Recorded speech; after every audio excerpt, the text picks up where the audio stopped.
The Washington Commanders are the NFL's biggest story, but the Philadelphia Eagles aren't giving up the division without a fight. That and more on today's edition of Locked On NFL. The new Locked On NFL. The madman Tyler Rowland is your double shot of NFL espresso with the Locked On local experts on every major story. Get ready, Rowland is revving up. The new Locked On NFL starts now. Locked On Podcast Network. Your team every day. Football fans, welcome in to the Locked On NFL podcast, bringing you a double dose of the NFL's biggest stories with help from our local experts that know your favorite teams like no one else. Make sure to listen to every episode of Locked On NFL on Amazon Music. I am your host, the madman, Tyler Rowland, joined today, as I am every single Thursday, by Locked On NFL expert Michelle Majuk. On today's episode, we got a massive Week 11 in the NFL. We'll talk Steelers and Ravens. We'll talk Chiefs and Bills. But we have to start with this big Thursday night football matchup in the NFC East between the Washington Commanders and the Philadelphia Eagles. Plus, Anthony Richardson is back in. So much to discuss. Before we get into it, thank you for making Locked On NFL your first listen and for being an everydayer here with us at the Locked On Podcast Network, where it's your team every day. Today's episode is brought to you by Prize Picks. It's crossover Thursday here on the Locked On Podcast Network. Make sure that you download the Prize Picks app, use the code Locked On NFL, and you're going to win $50 instantly when you play your first $5. Michelle, huge game here.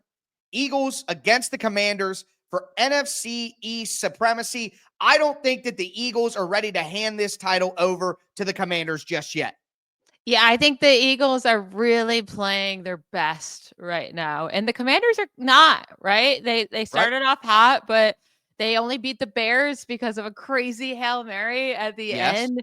The Giants game was closer than it should have been. They lost to the Steelers, and the Steelers didn't play their best ball either. And they even, the fake punt that's like the only reason the Commanders were really in this game. So I think it'll be a tight game. I think they'll be competitive, but at the end, I do think the Eagles take this win with ease by the fourth quarter at home. Ease is maybe too far for me, but I am banking on the Eagles on this one. I do think that they win this football game, but there are some specific areas where David Harrison, host of Locked On Commanders, think the Commanders may be able to take advantage of the Eagles. And 28 or more points scored in each of the last 4 games, which have come against the Giants, Bengals, Jaguars, and the Dallas Cowboys. Now, a little bit of grain of salt, all 4 of those teams are in the bottom half of the league in scoring defense. Now, they scored no more than 21 points in weeks 2 to 6. Their bye week was in week 5, so it's only 4 games. That's against the Falcons, Saints, the Bucks, and the Browns. Also, all teams that are in the back half of scoring defense, but they are a little bit higher. So I think that kind of gives you a little bit of a realm of like, we probably expect this Eagles team to put up 23, 24 points up against this Washington Commanders defense. And that's, of course, barring any weird situations like fumbling deep in your own end on a punt return.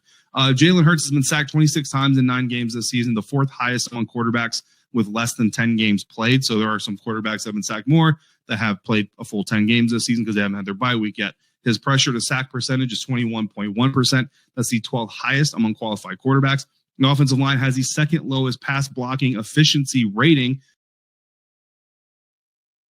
So obviously David is making his point that the Commanders may be able to get to Jalen Hurts. And if they do that, then they're going to make the Eagles look like the offense they had at the beginning of the year, not the offense they've had recently. But one major availability thing in this game that really sways me is the Commanders are still going to be without Marshon Lattimore, dealing with a hamstring injury. That is the 2nd game in a row now that he's going to miss since they traded for him. And I thought that would be a critical part of this matchup, because if you could take away A.J. Brown in a one-on-one matchup with Marshon Lattimore, and then you can really focus on Devontae Smith with the other aspects of the team defense, shade him with a safety, put your second-best corner there, then you would maybe have a shot to really slow down Philadelphia, who I think does feed off of just great plays from their best players. But without Marshon Lattimore in this game, this is the same Commanders defense as it's always been, and I don't think that's quite enough, and I don't think they think that either. That's why they made the trade for Marshon Lattimore at the end of the day. So without Lattimore in the lineup, I think it makes them a little too vulnerable. And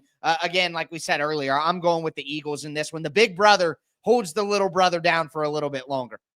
Yeah, I mean, I don't know who's going to stop A.J. Brown. You saw it last week. George Pickens was able to come up with a couple big plays. Mike Yes. Williams scores the game-winning 32-yard touchdown.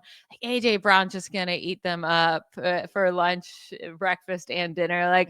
There's just no one that can cover him. And then you add in Smith, and then Saquon Barkley adds a whole other dimension too. The Commanders have been weaker and weaker against the run as the season has gone on. They held up against the Steelers, but overall, I don't think they're going to be a hold up against Saquon Barkley. So I just think there's too much star power on the Eagles, and their defense is playing lights out right now. I think it's too much for the Commanders to handle at this moment. Yeah, I'm with you there. I'm 100% on board. And the Commanders are obviously going to be a great team and should be a good team going forward, but the Eagles aren't going to quite give up just yet. But we did get some other big news in the NFL on Wednesday in a crazy dysfunctional story. Anthony Richardson has been named the starter once again for the Indianapolis Colts. And look, I am a Titans guy. Obviously, I'm going to have bias towards the Colts. I'm not going to lie to you. I hate the Colts. And they've been dominating my favorite team forever. But I don't even think you got to be a Colts hater to say they have just lost the plot here with what they've done. Going away and publicly shaming your young top 5 quarterback for what? To put in Joe Flacco for 2 weeks and lose 2 games where they look terrible against the Vikings. And yeah, they had their moments against the Bills, but they didn't come close to winning that game. So it was just a stupid decision at the time that lacked foresight. And Shane Steichen said after the game that Joe is our guy. And then a couple of days later says, no, we're going back to Anthony Richardson. It should be flashing alarm bells. This came from higher than Shane Steichen, and it's making him look like a fool. And we know that it came from one of the craziest owners in the NFL, Jim Irsay, who knows what he's up to or what's caused this switch. But this was always a stupid move, and now they made Anthony Richardson look stupid, and they look even dumber. They really, really do. They already looked, like you said, stupid for making this move. It made no sense. This team overall is not a Super Bowl contender, and Joe Flacco wasn't going to make you a Super Bowl contender. Even if he did win you some games and brought you to the playoffs, you were going to lose in the wild card anyways. Richardson, you drafted him knowing how raw he was. He had 13 starts in college. He was raw. You were drafting him for his ceiling, his raw ability, and you knew he needed time, right? And you gave him what? I mean, how many starts did he have in the NFL? 7 or something like that? Yeah, 6? I think it was 10. Oh, okay, 10. But either way, it was not enough starts. And they're like, you know what? We're already giving up on you. And if Joe Flacco didn't also suck, then Anthony Richardson would still be on the bench. But yeah, I mean, the offense doesn't get any better with Flacco. It looked exactly the same. So they're going back, which makes sense. Go back. But they should have never went away from him in the first place. 100%. And if you're going to do this, why would you say it right now and let the Jets know in a game that if you still do want to make the playoffs, why would you even say it? Why would you even tell the world about it? It just makes 0 sense, short-term, long-term, anything. And, we all take shots at Jerry Jones. Everyone takes shots at Jerry Jones because he seems like a crazy old man at this point in time. And Jim Irsay doesn't speak publicly as often as Jerry Jones, but Jim Irsay is in the same category as Jerry Jones to me. Crazy owners who don't know what they're doing, who are running their franchise into the ground, quite frankly. But with that being said, this is a huge week in the NFL. MVP matchup here, Bills, Chiefs. It's Locked On NFL, part of the Locked On Podcast Network, your team every day. Today's episode is brought to you by Hillsdale College. Time is our most precious commodity. You don't want to waste it scrolling through the same mind-numbing content for hours and hours. How can you spend it wisely to improve yourself? Well, our sponsor, Hillsdale College, is offering more than 40 free, that's right, free online courses, including Constitution 101, the meaning and history of the Constitution, Introduction to Free Market Economics, the rise and fall of the Roman Republic. All of Hillsdale's courses are self-paced so that you can start whenever, tune in wherever. Plus, you can go deeper with readings, quizzes, discussions, or just enjoy the lectures. Go right now to hillsdale.edu/lockedon to enroll. There's no cost, and it's easy to get started. That's Hillsdale.edu/lockedon hillsdale.edu/locked-on to register. hillsdale.edu/locked-on. Today's episode is also brought to you by FanDuel Sportsbook. Get ready to tackle the second half of the NFL action this season with FanDuel, America's #1 sportsbook, because right now, new customers can bet $5 and get $150 in bonus bets if you win. The FanDuel Sportsbook app gives you everything you need to place live bets on the NFL all in one place. So when you get a hunch in the middle of the game, like for me, hey, the Titans are going to punt next drive, you can check out the latest stats, view live play-by-play, and so much more on the same exact page where you would place your live bets. Just visit FanDuel.com to join today. Again, you'll get started with $150 in bonus bets if you win your first $5 bet. That's FanDuel.com. Never waste a hunch and make every moment more with FanDuel, an official sportsbook partner of the NFL. All right, Michelle, let's continue today's edition of Locked On NFL. We talked about that NFC East showdown and the Indianapolis Colts looking like absolute idiots once again. But now we got to talk about these fantastic football games. And we got the Kansas City Chiefs going up against the Buffalo Bills. And my guys over at the Locked On Chiefs podcast kind of talked about how this matchup could go. It's certainly there's a few things that Buffalo's going to chase a challenge. Not only Keon Coleman, but Amari Cooper, their new addition, has been banged up, and outside maybe really his first game hasn't been as productive as they were hoping. And he's only played the one game other than that because of the injury. And Dalton Kincaid's been banged up, and when the Chiefs defense has had such difficulties all season with tight ends, that's absolutely something that would be beneficial to Buffalo. They need to have some of those guys back this week to help them out. But then they've also got some other weapons. I mean, James Cook has given the Chiefs a ton of problems over the last couple of years.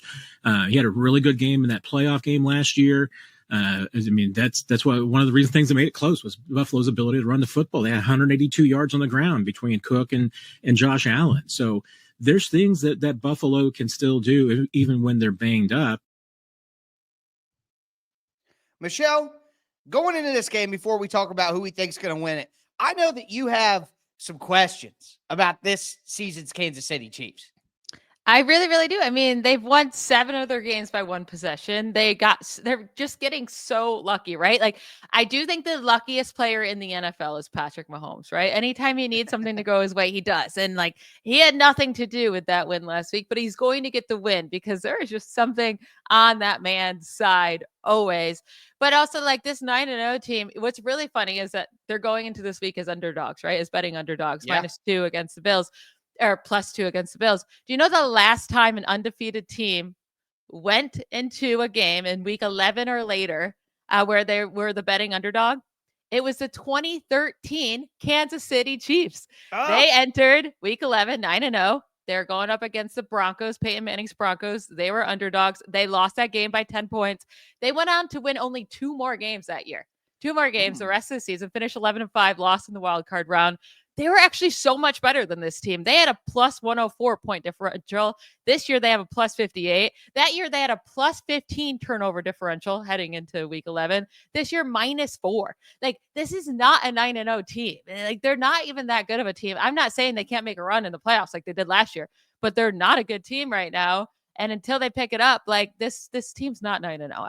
I don't even think they're very good. You know what, though? I agree with you in the sense of, like, they haven't played well enough to be undefeated, but I just don't want to. I guess at the end of the day, I still think that they're going to the Super Bowl. So whether it looks, this is like taking a long road trip and you get like 8 flat tires on the way there. Like, yes, it was a bumpy ride, but they're still going to get to their destination at the end of the day, in my opinion. And in this game specifically, like they were talking about in the clip we played, without having James Cook is in, but without having, Keon Coleman, you're going to get a banged up Amari Cooper. And this isn't like, a rolled ankle that he can go out there and play through. Like, it's a wrist thing. And he's already had major drop issues this year, whether it be on Cleveland, had a couple with Buffalo too. Like, that's obviously going to impact him. Dalton Kincaid banged up. But I feel like the Chiefs are primed for a loss, and they almost got it last week against the Broncos. But like, Buffalo is just not in a great position to hand them that loss this week. And I will also say, my guy Joe Marino pointed this out on the AFC Squad show this week, but Buffalo has beat Kansas City 3 regular seasons in a row. So, it's not like they're not able to do it. I want to throw this question back at you before we kind of say who we think is going to win. If Josh Allen beats Kansas City for their first loss of the season, without Keon Coleman, without Amari Cooper, let's say without Dalton Kincaid, if he doesn't play in the game, he may play, but if he doesn't, does Josh Allen immediately become the MVP favorite? He should, but Lamar's numbers are absurd this year. Right. And so he's going to still be there. And I will say it's not fair because Josh Allen's numbers have been absurd these other past years, while Lamar's numbers last year were not MVP levels at all. And just because Josh Allen threw a lot of interceptions, he wasn't considered one just because Josh Allen had Stephon Diggs, But now all of a sudden Lamar has all these pieces and he has crazy numbers. Now they're like, see, he's still, it doesn't matter anymore. And then Josh Allen doesn't have the pieces. He's still winning these games because of how great he is. And then people aren't giving him his due. Josh Allen will just always be the most underrated quarterback in this league. Well, he deserves one MVP. Call it what it is, whatever. But on Josh Allen's career ledger, he deserves to have at least one MVP to prove the level of player that he is. When people look back who didn't watch him play, they go, oh, he won an MVP. He was an MVP level player.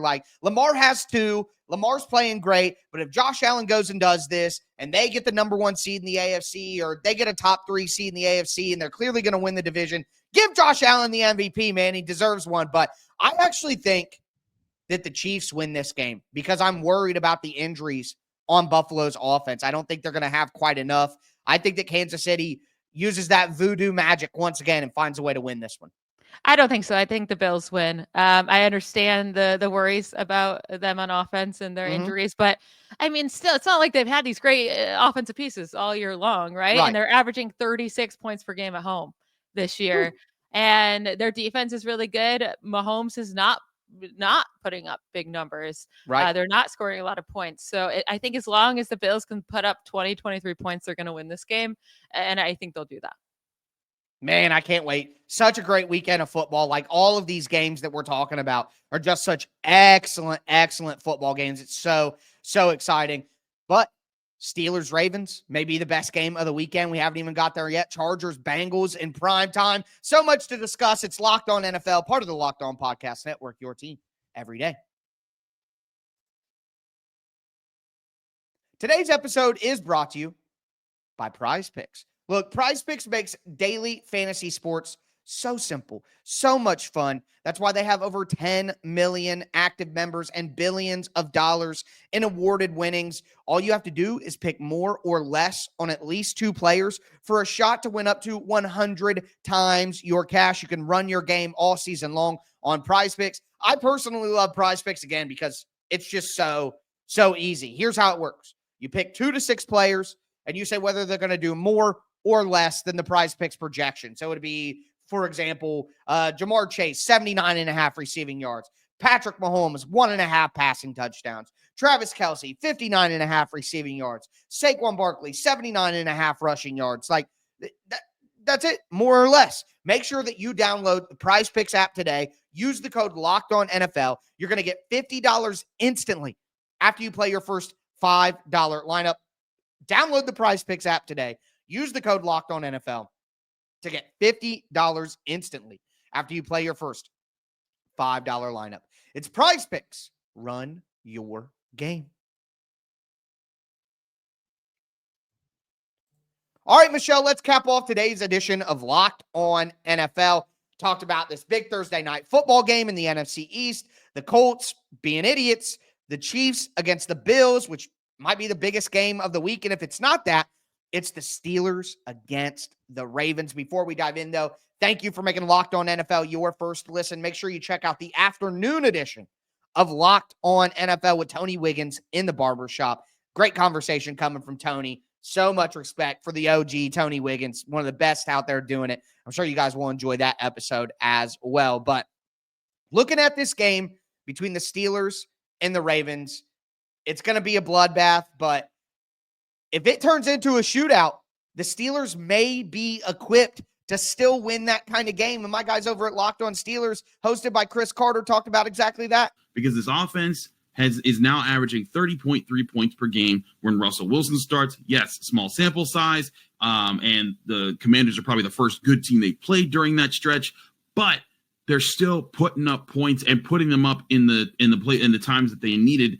And right now, as the Steelers stand today, but they are the 12th highest scoring offense in the NFL, 23.9 points per game, just behind the Chiefs, Vikings, and Packers, which means they're very close to being a top 10 offense right now, or top 10 scoring. So I think that with the Steelers offense having the ability to put up points and the Ravens defense being very susceptible, I think the Steelers win this game. I think I'm going to pick the Steelers to win the game. This one was hard. I sat there to make my picks for the week, and I just stared at that for like 5 minutes. It was like Family Feud. I said, pass. And Steve Harvey kept coming back to it. Steelers, Ravens. And you know what? At some point, I got to make a choice. I'm going to go with the Steelers in this one. Listen, I'm a Steelers fan, so I'm very, very nervous for this game. And I will say this has to be the best game of the week. We know the Chiefs and the Bills are winning their division, right? This division between the Ravens and the Steelers are a half a game apart, right? These two teams are fighting for the title. The Steelers have won 7 of their last 8 games against Lamar, or not against Lamar, against the Ravens. Now, Lamar hadn't played in half of those. Like, he is rarely healthy to play against the Steelers. He's only played 4 career games against the Steelers, which is wild. He has a 1-3 record against them, has lost each of his last 3 games against the Steelers, and he has a 66 passer rating over his 4 career starts against the Steelers, his worst career pass rating versus any opponent. The rest of his opponents that he's played in his career, 103 passer rating, 66 against the Steelers. Making me feel confident, Michelle. You're making me feel confident. He has 4 total touchdowns and 10 giveaways over those 4 starts. I mean, listen, that Steelers pass rush is no joke. And you get in Lamar Jackson's head, you start making him feel things that he doesn't normally feel. You have a good plan for him, which they always seem to. Division games are just a different beast than playing other teams. That's just a reality here. So, you know, I liked it before. I like it even better after all that data. I'm going with the Steelers. Well, you bring up the pass rush. I have another fun stat. TJ Watt has 7.5 sacks against Lamar Jackson. That's the most by any player versus Lamar Jackson in his career. Again, they've only faced off 4 times with Lamar as a starter. TJ Watt is one of 2 players with 5 or more sacks against Jackson in his career. Again, he has 7.5.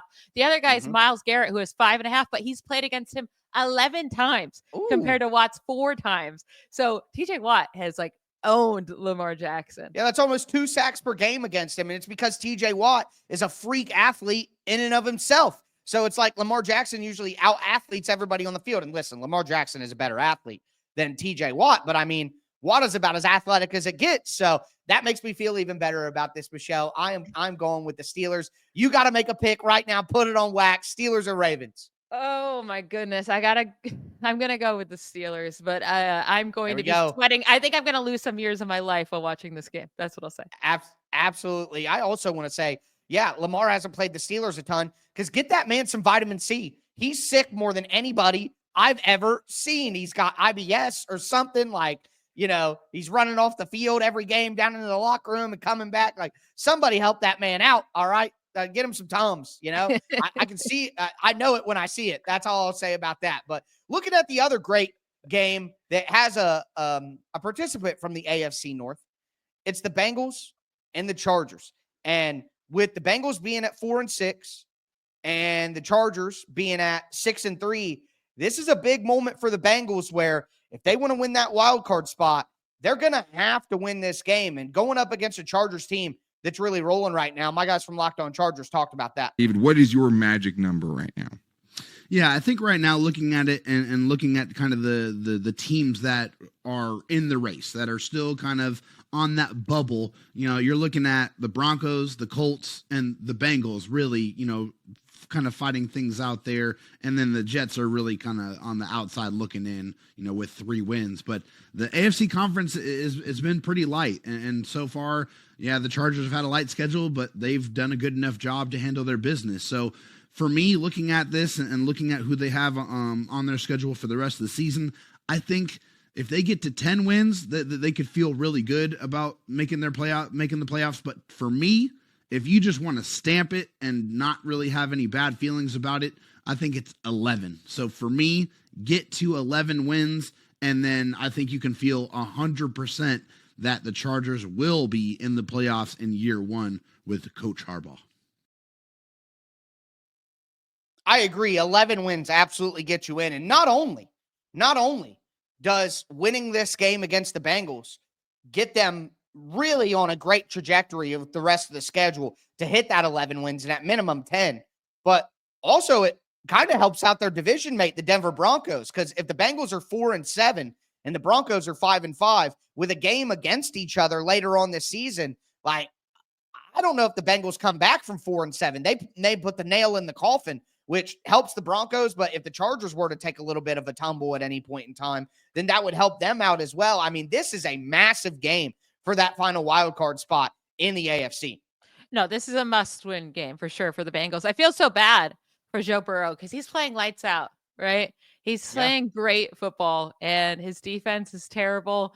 And I know that on paper, the Chargers defense looks incredible, right? They're allowing the fewest points per game in the league. But when you look at their schedule, I've never seen an easier schedule in my life. Their wins are against the Raiders, Panthers, Broncos, Saints, Browns, and Titans. Their 3 losses are against the only good 3 teams they played this year, the Steelers, Chiefs, and Cardinals.